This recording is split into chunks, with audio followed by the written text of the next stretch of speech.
También se le dio boca, que hablaba grandes cosas y blasfemias. Así que el hombre es un enemigo de Dios. Blasfema el nombre de Dios, pero habla grandes cosas. Se le dio autoridad para actuar 42 meses. Y esos son 3 años y medio exactos, conforme al calendario profético de Dios. Por 3 años y medio tendrá autoridad para actuar en la forma violenta en que él va a actuar durante su reinado.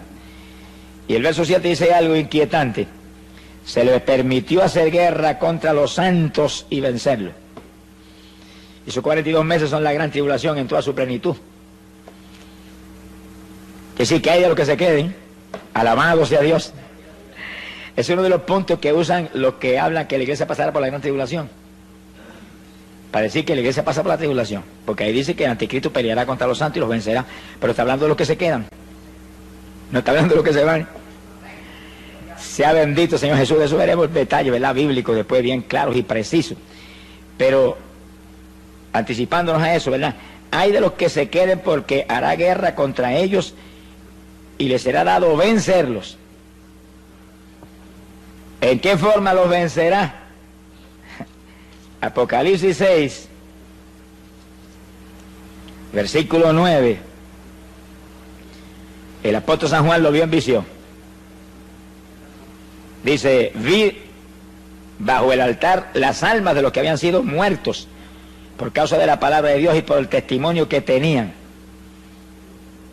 Es un pasaje de la gran tribulación en todo su apogeo. Clamaban a gran voz y decían: ¿hasta cuándo, Señor santo y verdadero, nos juzgas y vengas nuestra sangre en los habitantes de la tierra? Que sí, que los vencerán, sencillamente serán martirizados. Mártires. La palabra dice luego en forma clara que van a ser degollados aquí abajo por causa del testimonio de Cristo que mantienen. Pero el que no mantenga el testimonio, ese será sellado con el número de la bestia, que dice la Biblia, ahí mismo en Apocalipsis 13, verso 18, que su número es el 666. Sea bendito el nombre de Jesucristo. Y así que vienen eventos de una importancia tremenda para el pueblo de Dios. Terrible. Y cuando vemos que ahora mismo todas las señales del retorno de Cristo se cumplen, esta es la época de nosotros pelear con todo para estar asegurados de volar cuando suene la trompeta. Cuando suene la trompeta, y probaremos con la Biblia eso bien claro y bien detallado en breve, cuando suene la trompeta, los creyentes firmes volarán. Ni veremos al anticristo, ni veremos gran tribulación, ni veremos nada de eso. Pero no lo crea hasta que no se lo probemos con la Biblia. Alabe lo que él vive. Bendito el Señor Jesucristo. Ahora, Daniel capítulo 8, verso 24, vuelve y habla de este hombre que le llama la bestia. El libro de Apocalipsis. Daniel capítulo 8, versículo 24, 23 en adelante. Dice: y al fin del reinado de estos, cuando los transgresores lleguen al colmo, dice, cuando estuviéramos en plena apostasía, maldad extrema en la tierra, se levantará un rey altivo de rostro y entendido en enigmas. Ese es el hombre que Juan le llama el anticristo, Apocalipsis le llama la bestia. Su poder se fortalecerá, mas no con fuerza propia. Ya vimos en Apocalipsis 13 que el diablo le da todo su poder. No es con la fuerza de él, es con la fuerza de Satanás. Dice como el diablo imita a Dios en todo. Nosotros no nos movemos con fuerza nuestra tampoco. Nos movemos con la fuerza del Espíritu Santo que está en nosotros, que Jesús nos ha dado. Y el anticristo tampoco se moverá con su fuerza, se moverá con la fuerza del diablo. Que sí que es el diablo imitando lo que Dios hizo con Jesús, que le pasó todo el poder a Jesús. Ahora él viene y le pasa todo el poder a ese hombre. Bendito sea el Señor Jesús. Vamos a ver más de eso ya mismo. Su poder se fortalecerá, mas no con fuerza propia. El diablo le pasará su trono y todo su poder. Causará grandes ruinas, prosperará, destruirá a los fuertes y al pueblo de los santos. Ahí vuelve lo mismo otra vez. Desde Daniel está profetizado que hará guerra contra los creyentes que están aquí abajo en ese tiempo y los destruirá. Ahora está hablando físicamente y espiritualmente. Lo que él acepte los destruye espiritualmente. los que lo rechacen y mantengan el testimonio de Cristo los destruye físicamente. La persecución más terrible que jamás habrá visto contra el cristianismo vendrá ahora. Será una repetición de la Inquisición romana, pero en forma abierta y pública y trágica para los que se queden. Por eso que hay que dar una voz de alerta al pueblo y mostrarle cómo es que tenemos que estar preparados para ir, para que escapemos de esto, más el galardón tremendo que recibirá los que se vaya con el Señor. No es lo mismo lo que se salvan en la tribulación que lo que se salvan cuando suene la trompeta y volemos, que somos la novia de Jesucristo y estaremos en boda allá arriba mientras la tribulación está en su apogeo y matando cristianos aquí abajo por miles. Quiere decir que, aparte de escapar de la tribulación, seremos el pueblo que donde quiera Cristo vaya, nosotros iremos detrás de él. Primera de Tesalonicenses 4:16 lo dice bien claro. Que sí, que irse en el rapto es el privilegio más grande que jamás Dios le haya concedido a humano alguno. Por eso que la Biblia dice que la gloria postrera de esta casa será mayor que la primera. Nunca, ni los días apostólicos, ni en ninguna época, ha vivido el pueblo algo tan grande que jamás moriremos. Oiga eso. Jamás van a pasear este cuerpo que tenemos ahora en un ataúd por ahí hasta el cementerio. Jamás. Jamás la muerte va a tener el privilegio de meternos el aguijón y hacer que esto deje de respirar. Se ha glorificado el nombre de Dios. Y el privilegio de en un segundo recibir un cuerpo igualito que tiene Jesucristo. Bueno, es grande lo que Dios nos ofrece. Si perdemos esa bendición, somos los más necios de los seres humanos. Sonríese, que el Señor le ama.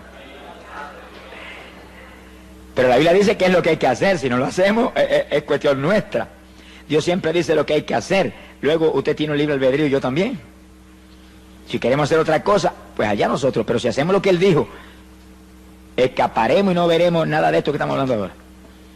Sea bendito el Señor Jesucristo. 42 meses, son 3 años y medio, ahí es la gran tribulación. Cuando todo el poder de ese hombre satánico se va a desencadenar sobre la tierra. Y viene tercera guerra mundial en esos días. Y viene terremoto mundial en esos días. Y plagas y hambre y granizo como jamás se ha visto. Por eso fue que Cristo dijo que si no acortare esos días, ninguna carne sería salva. Esos días pondrán en peligro la vida de toda la población del mundo.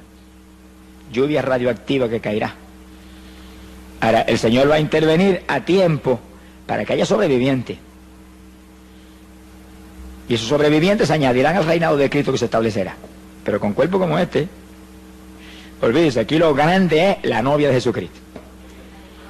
Lo grande es la novia del Cordero, aquellos en cuyos corazones está establecido ahora mismo el reino de Dios. Bueno, de nosotros tan grande, mire, que es realmente extraordinario, ¿verdad? Increíble, cuando Jesús, hablando de Juan el Bautista, dijo que no había nacido profeta de vientre de mujer más grande que Juan. Sí, que Juan era lo más grande que jamás se levantó como profeta. Bueno, fue el que preparó el camino del Señor y el que anunció un cambio de dispensación de la ley a la gracia. Es decir, que realmente fue algo extraordinario. Sin embargo, Jesús dijo estas palabras tan inquietantes: pero el más pequeño en el reino de los cielos es más grande que Juan. Todos los que están aquí lavados en la sangre ahora mismo, llenos del Espíritu Santo, viviendo en santidad, son más grandes que Juan. Alabe lo que él vive. Bueno, eso es extraordinario, pero fue lo que Jesús dijo. En el reino de los cielos, el más pequeñito es más grande que Juan. Juan nunca tuvo lo que tenemos nosotros: ser novia de Jesús, esposa de Jesús. Era el amigo del Señor. Pero más grande es la esposa que el amigo. Alabe lo que él vive. Porque la esposa es una sola carne con el esposo. Somos el cuerpo de Jesús. Somos un solo espíritu con Jesús. Somos el cuerpo de Jesucristo aquí abajo. Jamás nadie en el Antiguo Testamento tuvo ese privilegio. Nadie de la edad apostólica para acá es que tenemos esa maravilla. Y sin embargo, ¿cuántos se lo dejan robar del diablo? ¿Cuántos evangélicos usted ve que ahí andando ahí, arrastrándose ahí en una vida cristiana superficial? ¿Cuántos que predicaban, ministraban, se fueron atrás? Que están ahí hechos un escombro. Qué terrible.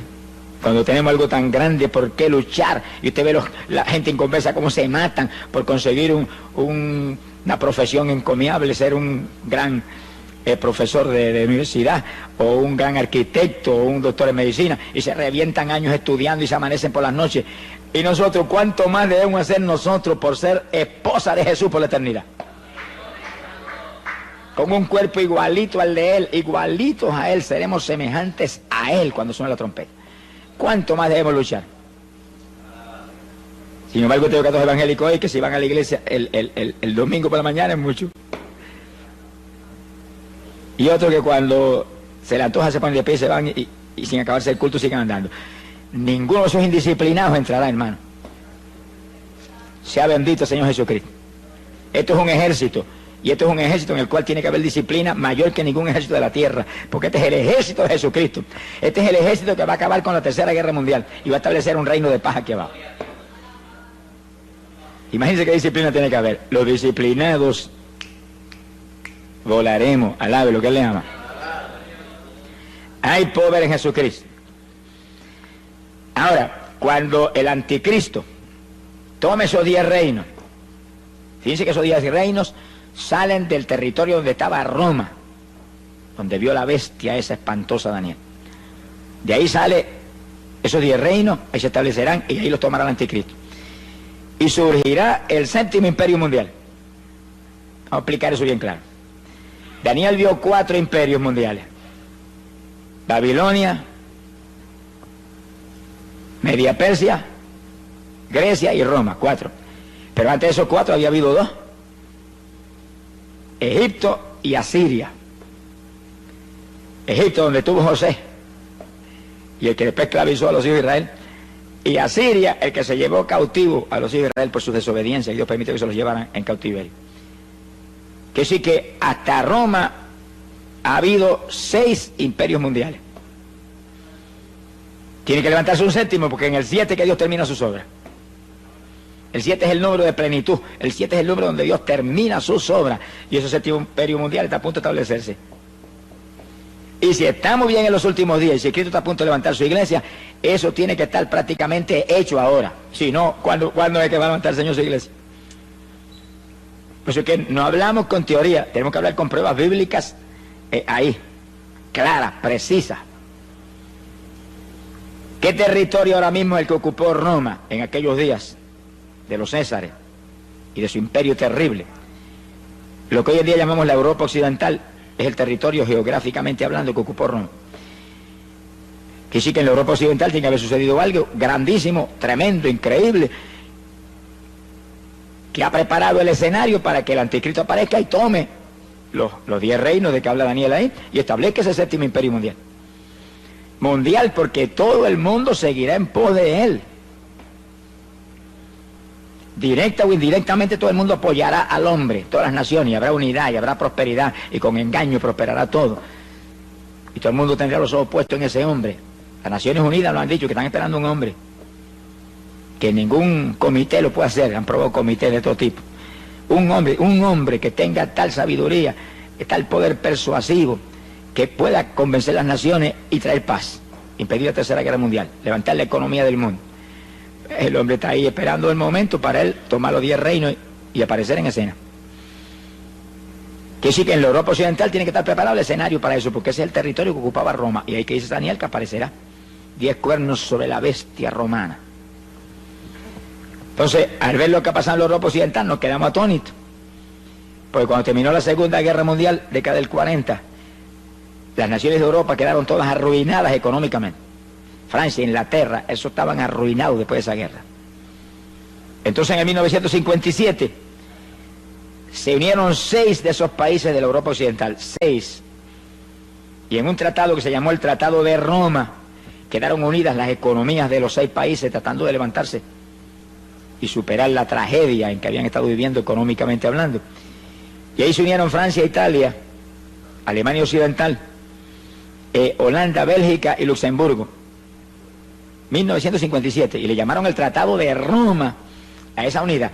Fíjese que lo que Daniel dice, que ese imperio surge de Roma. Pues le pusieron el nombre por si acaso alguna duda. Bendito el nombre de Jesús. Ahora, en 1971, nunca olvido que yo predicaba campaña en Chicago. Y una noche prediqué sobre este tema Y al otro día apareció en los periódicos en letras grandes: Inglaterra se une al mercado común europeo, séptimo país que se unía. Luego, después de Inglaterra, se unieron Dinamarca e Irlanda, 9 países. Y años más tarde se unió Grecia, los 10 países. Pero cuando yo llegué ahora a Europa a predicar, se acaban de unir España y Portugal. Aquí sí que hay 12. Eso te muestra a ti que 2 tendrán que salir. Porque el anticristo va a tomar 10 reinos, no son 12. La Biblia no puede fallar ni por un ápice, porque es matemáticamente precisa. 2 saldrán. Y realmente fue extraordinario ver hace unos días, hace apenas unos días o unas semanas, que salió una proclama de las naciones, del mercado común europeo, que es como le llaman a esa unidad, que estaban muy decididos a sacar 2 naciones fuera, porque la economía del mercado no estaba a lo alta que ellos creen que debe estar. Pero ahora mismo, en esos que están unidos, hay más de 330 millones de personas unidos, como si fueran prácticamente un solo pueblo. Pronto, dicen ellos, que van a quitar las fronteras, y entonces una persona pasará de un país a otro sin enseñar ni papeles ni nada, porque no va a haber fronteras. Serán un solo imperio, un solo reino, y pondrán un sistema monetario común. Entonces eso está ahí ya determinado. Quiere decir que ese es el imperio del anticristo, donde está Francia, Inglaterra, Alemania, todos esos países ahí, sin saber lo que les viene para encima. Y en manos de quién van a caer. Y un país como España, que le da la espalda al Evangelio, y que ahora mismo hay como 40 millones de personas, y no sé cuál sería el número preciso, ¿verdad? Pero no hay probablemente ni 100.000 creyentes en 40 millones de personas. Que sí que es una cosa increíble. No han creído en la verdad, Jesucristo. Les será dado creer en la mentira. Eso es lo que dice la Biblia. Cuando venga el anticristo lo agarrarán como el Mesías que viene del diablo. Sea bendito el nombre de Jesús. Que sí que el ambiente está preparado, solamente que el hombre venga y agarre los 10 reinos y establezca ese gobierno, y entonces sus actuaciones, su sabiduría, su sagacidad, todos sus movimientos convencerán a las naciones que ese es el hombre que hay que ayudar y apoyar y seguir para que haya paz y se acabe la inflación y se acaben todas las tragedias que enfrentan las naciones hoy en día. Bendito el nombre de Jesucristo. Ahora, viendo nosotros un cumplimiento profético tan terrible como es ante nuestros ojos, ¿cuál tiene que ser la reacción nuestra? Bueno, lo que dijo el profeta Jeremías, que son palabras que quedaron escritas ahí y están en pie hoy para la iglesia del Señor como nunca antes. Jeremías capítulo 6, verso 16. Dijo: paraos en los caminos y mirad. Hay muchos caminos aquí abajo, muchas rutas, muchos senderos. Hay que pararse y mirar para todos lados, aquel, el otro. Y preguntar por la senda antigua. ¿Cuál es el buen camino? Y seguirlo, y hallaréis reposo para vuestras almas. Que sí, que en la época de decidirse, toda la humanidad tiene que pararse, detenerse un momentito de todas sus inquietudes, sus preocupaciones terrenales y materiales, y preguntar cuál es la senda antigua, cuál es el buen camino, cuál es el único camino. Y cuando le digan el único camino es Cristo Jesús, sígalo, alabado sea Dios.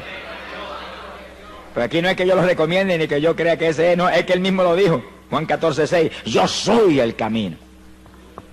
Un camino. Esas palabras quedaron metidas en el corazón de los cristianos apostólicos, hasta el punto que le llamaban los del camino. Es la única ruta, esa es la senda antigua, pero no como lo quiero no tomar, no, como lo tomó la iglesia apostólica. Un camino saturado de amor hacia los demás hermanos, de unidad entre el pueblo de Dios, un camino saturado de poder, un camino saturado de santidad, un camino saturado de oración, un camino saturado de ayuno. La iglesia apostólica no hacía nada sino de congregación y ayuno. Léalo en Hechos capítulo 13, cuando fueron a mandar a Bernabé y a Pablo, estaban todos en ayuno clamando hasta que el Espíritu habló y dijo: estos dos son los que he separado para esta obra. Esa es la senda antigua, hay que volver a esa senda. Cuando el Pentecostés empezó en Puerto Rico, empezó en esa senda. Y los primeros pentecostales aquí tenían una fe sobrenatural, dependían de Dios para todo. Se enfermaba la vaca, oraban a la vaca y se sanaba la vaca. Se ha glorificado el nombre de Dios. Vigilaban continuamente, oraban y ayunaban, había santidad a toda profundidad. Era todo el mundo lleno del Espíritu Santo. Hoy en día eso ha descendido no se sabe cuántos metros espirituales. Y diga ese pentecostal que usted va y no sabe si es pentecostal o qué es. Porque de mirar por fuera, ya uno sabe que algo raro ha pasado, algo rarísimo ha pasado. Alabado sea Dios. Pero el llamado es, vuelve a las primeras obras, vuelve al primer amor. No que apartes el primer amor, porque si te aparta el primer amor, dice la Biblia, estás caído. Hay que arrepentirse y volver a las primeras obras. Jesús no ha cambiado. Si Él no ha cambiado, la iglesia no puede haber cambiado tampoco. Si Él no ha cambiado, el Espíritu Santo no ha cambiado. Que es su emisario grande aquí abajo. Nada ha cambiado. Lo que ha cambiado son la gente. Las denominaciones, las religiones, son las que han cambiado. Se han modernizado, han dañado el Evangelio. Alabado sea Dios. Pero nosotros, hermanos, hagámonos más primitivos cada día, aunque nos digan ridículos, aunque nos digan fanáticos, aunque les digan lo que les dé la gana. Pero ese pueblo fanático, ridículo, lleno del poder de Dios, es el pueblo que se va con el Señor cuando suena la trompeta. ¡Alabado sea Dios! Esa es la novia de Jesús. No me diga a mí que cristianos mundanos se van cuando el Señor dice en su palabra que no podemos establecer yugos desiguales. Y Él va a establecer yugos desiguales. Él que es espiritual y santo, con creyentes mundanos saturados de cuanta basura hay aquí abajo. Ni en sueños. No son parte del cuerpo. Bendito sea Dios.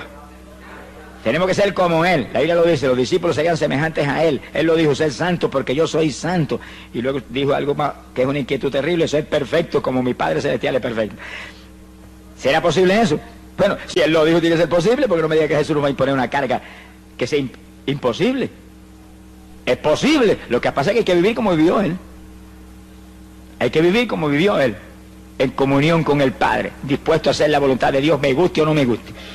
Y una vida de profunda oración. Hay poder en Jesucristo. Esta es la época decisiva, cuando tenemos que decidirnos, porque son dos los que vienen. Alabe lo que Él vive.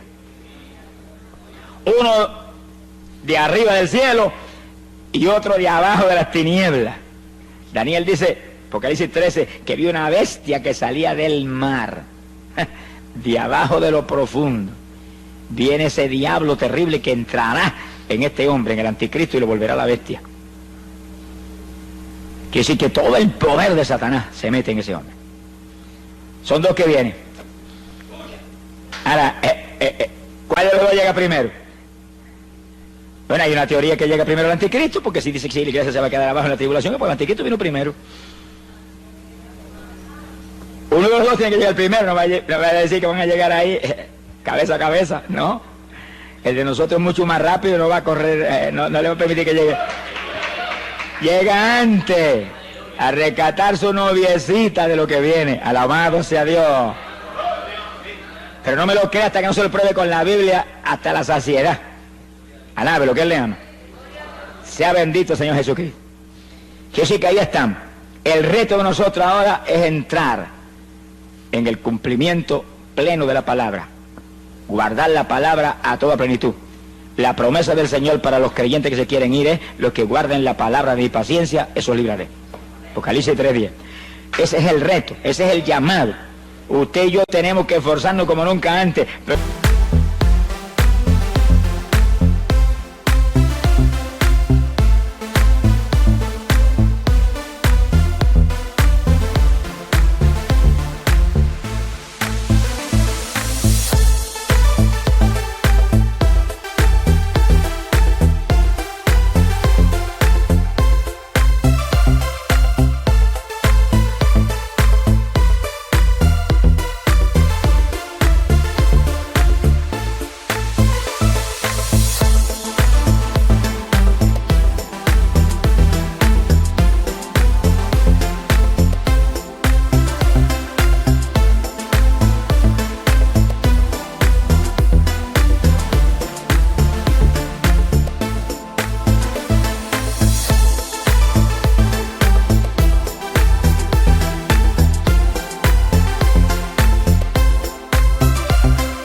el tiempo es breve, el tiempo es corto, estamos bien en la recta final, estamos a punto de volar para el cielo con el Señor. Gloria al nombre de Jesucristo. Ahora, entrando ahora en un punto muy importante y decisivo para lo que hemos estado hablando. Cuando el anticristo aparezca en escena, la Biblia dice que se le va a sentar en el templo de los judíos. Es decir, que los judíos van a construir un templo que no está construido todavía. Eso en meses lo pueden construir. Pero cuando llegó la década del 60 y se movió hacia adelante, ni siquiera Jerusalén estaba en manos de los judíos. 20 años atrás. 20 años atrás Jerusalén no estaba en manos de los judíos. Pero en el 67 la tomaron en una guerra de 6 días. Se tenía que mover rápido el papá porque se le acababa el tiempo. Y en 6 días se le quitaron a los árabes, que no era cosa fácil, eso fue un milagro sobrenatural. Que esa gente sintieran temor y huyeran. Ahí entraron, tomaron la vieja ciudad. 67. Ahora construyen el templo en cualquier momento. Si la iglesia del Señor ve eso o no lo ve, eso no, a nosotros no nos tiene, no nos va ni nos viene. Sabemos que va a ocurrir, pero puede ocurrir antes de nosotros volar al cielo o puede ocurrir después. Lo importante es que ahí están los judíos en Jerusalén. Ahí están hablando de la construcción del templo todo el tiempo. He leído últimamente artículos de revistas importantes donde habla de la construcción del templo y que ellos están a punto de construir el templo. Y que el gobierno está con planes preparados y demás para construir ese templo ya mismo. Y que en meses lo construyen con las formas modernas de construcción que hay hoy en día, eso en meses lo tienen terminado. Ahí ellos van a restaurar toda la adoración que había en el Antiguo Testamento, con sacrificio de animales y lugar santo y lugar santísimo y todo eso, ignorando que ya el Mesías vino y una nueva dispensación está en pie y ya no estamos bajo la ley sino bajo la gracia, y que la ley se cumple ahora no en la gente carnal sino en los que andamos conforme al Espíritu. Pero ellos entrarán en ese asunto. Y entonces lo importante de esta cuestión es que el anticristo se le va a subir en ese templo y va a violar todo lo que se hace en el templo y se va a ostentar como Dios ahí. ¿Dónde está eso en la Biblia? Segunda de Tesalonicenses, capítulo 2, verso 3 en adelante. Y esto sí que es importante para nosotros, porque esta es la base de la doctrina de que la iglesia pasa por la tribulación, con una equivocación infantil.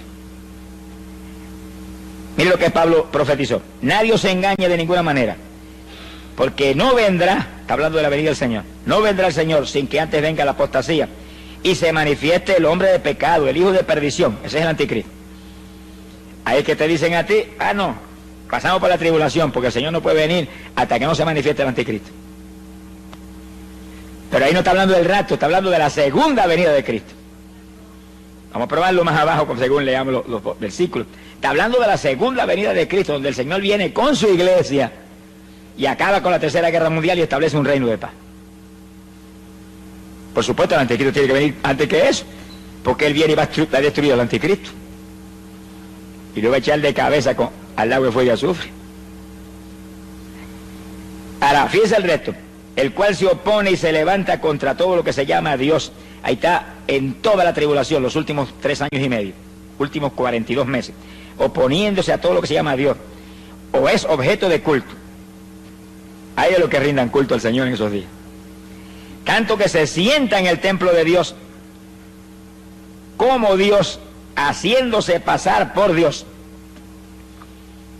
Ahí le suspende los ritos a los judíos, se le sienta en el templo y dice: aquí soy yo Dios, y se ostenta como Dios, y se forma el escándalo grande que lanza a la tierra a la gran tribulación. El gran pacificador se declara ahora como lo que es la bestia, Satanás encarnado. Mi alma te alaba, Jesús. Dice que el diablo imita a Dios en una forma tan profunda que en esos días levanta una trinidad. Satanás como Dios el Padre, que le da todo su poder al anticristo, su hijo espiritual satánico humano, y le da su trono, todo, igualito que Dios con Jesús. Y entonces aparece un falso profeta, que es el que va a estar al lado del anticristo, que es el que hace todas las obras, y levanta una estatua. Apocalipsis 13 habla de eso, Y esa estatua tiene un poder tan terrible que la misma estatua mata a aquellos que no la adoran. Ahora no es una estatua ahora muerta con ojos que no ve como las actuales. Es una estatua animada. ¿Qué clase de demonio habrá dentro de la estatua? Imagínense. Y sí, eso es una idolatría terrible, adorando al anticristo a través de esa estatua. Pero el falso profeta es el que hace las obras, como ahora. Ahora el que hace las obras es el Espíritu Santo, que no se mueve para nada si no es en el nombre de Jesucristo. Y el falso profeta no se mueve para nada si no es en el nombre del anticristo. Es una trinidad diabólica: el diablo, el anticristo y el falso profeta, imitando la trinidad de nuestro Dios. Mire que hasta el diablo sabe que Dios es una trinidad y la gente que abajo no lo sabe. Sonríase, que el Señor le ama. Hay gente que se burla y dice: eso es un Dios con 3 cabezas. Señor, reprenda al diablo y a ellos también. Alabado sea Dios. Es un solo Dios que se manifiesta en 3 divinas personas. Pero lo dice la Biblia: los tres una sola cosa son, un solo Dios. Jesús es la única forma visible de Dios. Dios el Hijo. El Padre, que está en el trono allá resplandeciendo. Allá veremos esa maravilla cuando entremos. Y el Espíritu Santo es el que está aquí. El Espíritu Santo es el que está aquí. Ese es el que está con nosotros. El que hace sentir a usted de vez en cuando un fueguito por acá, una corrientita por allá, como mostrando: aquí estoy. Ese es el que hace que Jesús sea una realidad en medio de su iglesia.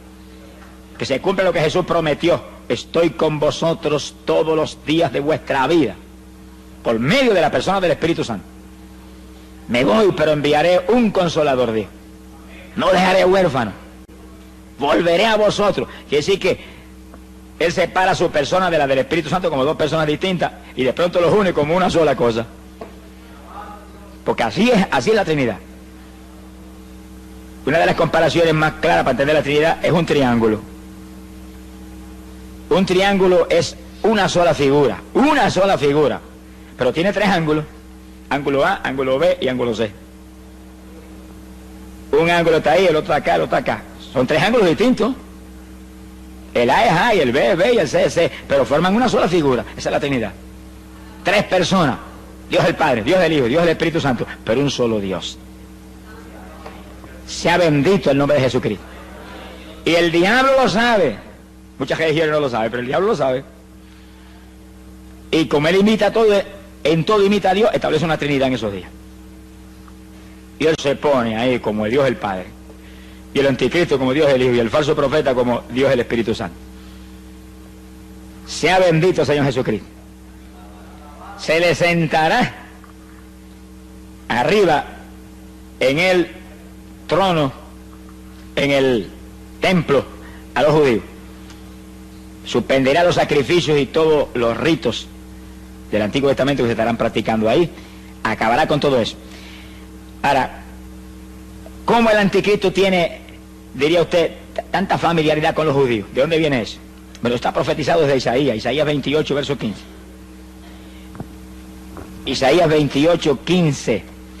Fíjense cómo los judíos caen en un lazo que uno de los profetas más grandes que ellos jamás tuvieron se lo profetizó y se lo advirtió. Sin embargo, caen en el lazo. Mire cómo es el poder persuasivo de Satanás y de ese anticristo, esa bestia. Isaías 28, verso 15. Por cuanto habéis dicho: pacto hemos hecho con la muerte e hicimos convenio con el infierno. Cuando pase el turbión del azote no llegará a nosotros.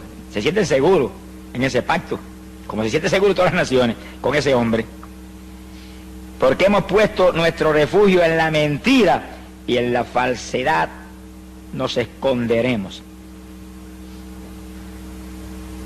Hacen un pacto con el anticristo, quiere decir que usted no se extrañe que el anticristo le va a ayudar a construir el templo, en el cual se sienten respaldados por ese hombre y bajo esa protección. Cuando Jesús vino lo rechazaron. Ahora viene el diablo y ya se lo aceptan. Se cumple la palabra que como se negaron a creer en la verdad, Dios permite que crean en la mentira.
decir que todavía le queda a los judíos parte del juicio que empezó hace casi 2000 años, le queda el cumplimiento final terrible en los días que vienen. Sea bendito Señor Jesucristo. Quiere decir que ese pacto estará ahí en pie. Y en los primeros 3 años y medio de ese pacto, el anticristo cumplirá el pacto. Vamos a verlo en la Biblia. Vamos a verlo ahí clarito. Daniel capítulo 9, verso 27. Ahora pueden ver esto en forma bien matemáticamente precisa. Por otra semana, es una semana de años, 7 años. Vamos a verlo más luego en forma más clara. Por otra semana confirmará el pacto con muchos. Hay un pacto del anticristo con muchos, pero ahí está incluido Israel. Y a la mitad de la semana, cuando pasen 3 años y medio, esos últimos 7 años, hará cesar el sacrificio y la ofrenda. Después, con la muchedumbre de las abominaciones, vendrá el desolador hasta que venga la consumación. Pero fíjense que Pablo nos explica, que lo dijimos en 2 Tesalonicenses, que es lo que hace. Hace cesar el sacrificio y la ofrenda, pero se le sube en el templo y se sienta ahí y dice que él es Dios, caer es que hay que adorarlo. Que se acabaron los ritos y se acabaron los sacrificios animales, caer es que hay que sacrificarle ahora. Es a Jehová. Quiere decir que el pacto que él hace con los judíos es, como dice Isaías, es un convenio con la mentira y un pacto con la muerte, con el infierno, con el engaño. Se ha glorificado el nombre de Dios. Pero fíjense que ahí habla de una semana específica. Ahora, ese es un punto decisivo. ¿Qué semana es esa? Son los últimos 7 años de esta dispensación. Los últimos 7 años de esta edad. Ahora, en Daniel capítulo 9, verso 24, tenemos que entender esto para poder entender ese punto. Daniel habla de 70 semanas determinadas para su pueblo. Esos son 490 años, son 70 semanas de años. Multiplique 70 por 7 y son 490 años. De esos 490 años, desde que restauraron Jerusalén, reconstruyó Esdras a Jerusalén hasta la muerte de Cristo en la cruz, pasaron 69 de esa semana, 483 años. Quedaron 7 fuera. ¿Cuándo esos 7 aparecerían? Ahí lo dice en el versículo 27. Una última semana en la cual confirmará el anticristo el pacto con muchos, pero a mitad de esos 7 años se sube en el templo y hace cesar el sacrificio y la ofrenda. Es decir, que queda de las 70 semanas que dijo Daniel que serían para Israel, queda una. Esa es la última semana, últimos 7 años de esta dispensación. Ahora fíjense en esto, que es lo importante que es esto para nosotros. Si en esos últimos 7 años de esta edad, que es cuando el anticristo aparece, y a mitad de los 7 años se le sube en el templo a los judíos, eso es atención de Dios para Israel. Porque aquí lo dice, 70 semanas determinadas para tu pueblo. ¿Cuál es el pueblo de Daniel? ¿Eso no somos nosotros? Si en esos últimos 7 años es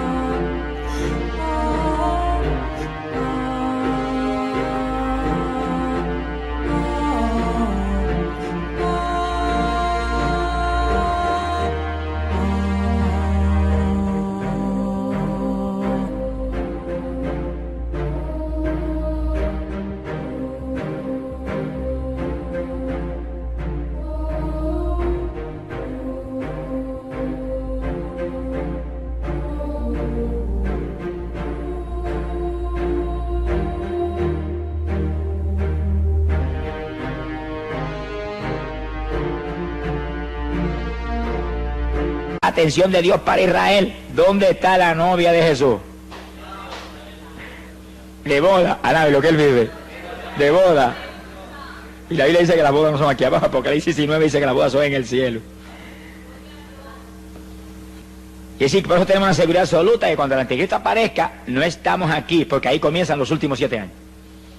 Ya hemos volado y nos fuimos. La atención de Dios ahora es totalmente, exclusivamente para la novia de su hijo, la iglesia. ¿Y qué dice la Biblia? En los últimos días derramaré mi espíritu sobre toda carne. Mire cómo es la atención de Dios ahora. Derramamiento del espíritu para que nuestros hijos y nuestras hijas profeticen, nuestros jóvenes tengan visiones, los viejitos tengan sueños, y siervos y siervas, unción nueva del espíritu para profetizar. Profecías, sueños, visiones, ¿sobre qué? Sobre los últimos días. Cristo viene, está a punto el Señor de venir, mira, están cumplidas las señales, todo esto está hecho ya. Y todos los detalles ahí, nosotros hablando de eso. No hay otra conversación ahora nada más que esa. La venida del Señor, la venida del Señor. Está a punto el Señor de levantar su pueblo. Y cuando volvemos nosotros para arriba, entonces la atención de Dios volverá otra vez sobre Israel. 7 años que completarán las 70 semanas de años que Daniel profetizó hace más de 2500 años. Sea bendito el nombre de Jesucristo. Quiere decir que el asunto es matemáticamente claro, pero para que sea todavía más claro, volvamos a 2 de Tesalonicenses, capítulo 2, ahora en el verso 6. Y Pablo dice: y ahora vosotros sabéis lo que lo detiene, lo que impide que se manifieste el anticristo ahora mismo, a fin de que a su debido tiempo se manifieste, porque ya está en acción el ministerio de la iniquidad, solo que hay quien al presente lo detiene. Alguien ahora mismo impide que él se manifieste y aparezca ahí, tome esos 10 reinos y comience, resurja el séptimo imperio mundial. Fíjense que el séptimo imperio mundial es un resurgimiento de Roma, una resurrección del viejo imperio romano. Son los 10 cuernos que estaban sobre la bestia, que es el séptimo imperio mundial, que es Roma. Como si resurgiera Roma con todo su poderío militar y toda su ira contra los creyentes del Evangelio, que en los días de los Césares los tiraban a los leones en el Coliseo. Ahora los van a degollar. Mi alma te alaba, Jesús. Verso 7. Porque ya está en acción el misterio de la iniquidad, solo que hay quien al presente lo detiene, hasta que él a su vez se ha quitado de en medio. Ese que lo detiene ahora va a ser quitado. Y entonces, verso 8, se manifestará el inicuo. Hasta que no se ha quitado el que impide ahora, no se puede manifestar. Y si cuando suene la trompeta y arrebatados en nubes volemos hacia el aire al encuentro del Señor, ahí el anticristo se sonreirá y dirá: ahora yo puedo aparecer. Ahora voy yo, ahora soy yo el principal personaje en la tierra. ¿Y por qué no se puede manifestar mientras la iglesia del Señor está aquí abajo? Porque la iglesia del Señor, y yo no estoy hablando de todos los evangélicos que existen hoy en día, porque eso no es. Estoy hablando del cuerpo de Jesucristo, hombres y mujeres que forman el cuerpo de Jesús, porque son hombres y mujeres santos, limpios, llenos del Espíritu Santo, llenos de la fe del Señor, que se mueven ahí, andando no por vista, sino por fe, creyendo la verdad total de la palabra y viviéndola, y dando testimonio a la humanidad, y que sus vidas ya no es yo, sino Él, y que el único incentivo de estar aquí abajo, porque somos de arriba, es llevar luz a los perdidos. Esa es la iglesia del Señor. Los demás no están pegados al cuerpo de Cristo ni con saliva. Sonríense, que el Señor les ama. Están convencidos, pero aquí no es cuestión de convencerse, aquí es cuestión de convertirse, desde la mollera de la cabeza hasta la planta de los pies, desde las uñitas hasta el pelo, por dentro y por fuera, nada de lo que Él le ama. ¡Ay, sahaya, sójaba! Si el anticristo se manifiesta ahora, mientras la iglesia del Señor está aquí, la iglesia del Señor tiene promesas de Jesús, os he dado poder contra todo poder del enemigo. Pisarán serpientes y escorpiones, no os dañarán. En mi nombre echarán fuera demonios. Y dijo: y los discípulos serán semejantes a mí, harán mis obras y aún mayores. Se aparece el anticristo, ahora le caemos como el que apaga fuego encima. Lo único que va a poder hacer es taparse, cubrirse, porque los golpes lo van a abrumar. Quiere decir que no puede aparecer. El diablo no lo va a manifestar. Ahora el diablo sabe que si lo manifiesta ahora sería un fracaso para él, no va a hacer eso. Está esperando que lo que impide se ha quitado del medio. Y cuando seamos quitados del medio, para arriba. ¿Quitados en qué dirección? Para arriba. ¿Quitados en qué forma? Arrebatados en nubes hacia el aire, al encuentro del Señor. ¿Quitados en qué forma? En un segundo, en un abrir de ojos. Los cuerpos corruptibles transformados en cuerpos incorruptibles, los cuerpos mortales en cuerpos inmortales, o como Pablo dice en la carta a los Filipenses, esperamos a nuestro Señor Jesucristo, el cual transformará este cuerpo de vergüenza nuestra en cuerpo semejante al de la gloria suya. Mira el clase de poder que hay en Dios, por eso que el que dude de Dios, hermano, está frito. Está liquidado. Si en un segundo, Dios va a transformar este cuerpo, desde el más mínimo pelito que tenga usted, hasta las uñas que tenga abajo, en cuerpo de gloria, en un segundo. Pablo dice, en un abrir de ojos. Hay traducciones que dicen, un abrir y cejar de ojos, ¿es lo mismo?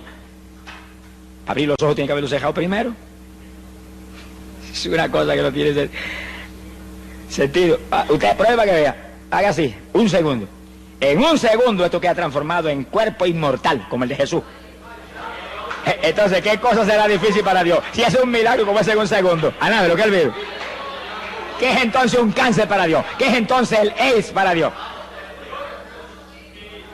¿Qué es entonces bautizar con el Espíritu Santo un creyente? Nada, todos son pequeñeces al lado de ese milagrote. Transformarnos en algo igualito a Jesús en un segundo. Pues eso es lo que va a hacer. No solamente con nosotros, sino con los muertos que resuciten y se levanten de los sepulcros, que se van a levantar no en el cuerpo que murió María, ni en el cuerpo que murió Pedro, no, en el cuerpo de gloria también.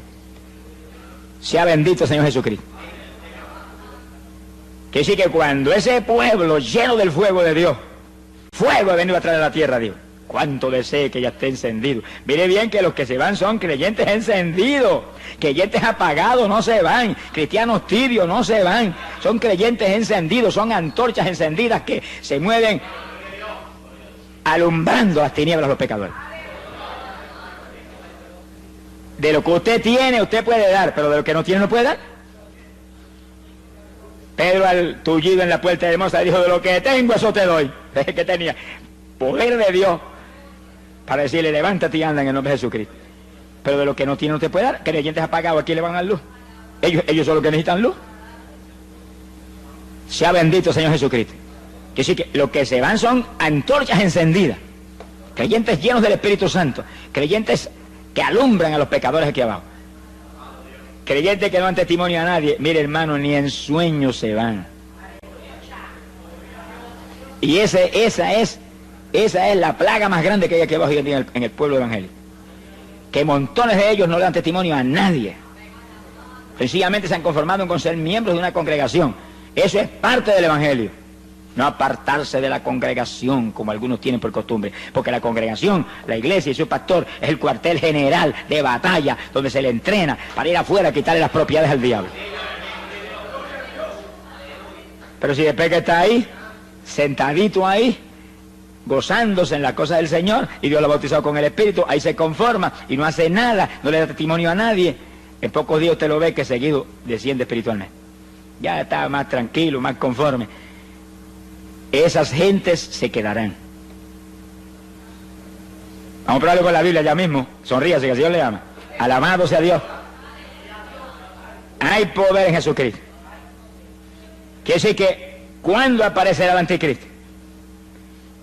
Eso sí lo podemos hablar claro, ahí sin alternativa. Porque ¿cuándo es el rapto? Ahí sí hay que cuidarse. Hay cosas que se pueden decir, pero hay otras cosas que no se pueden porque no tendría usted una base bíblica para hacerlo.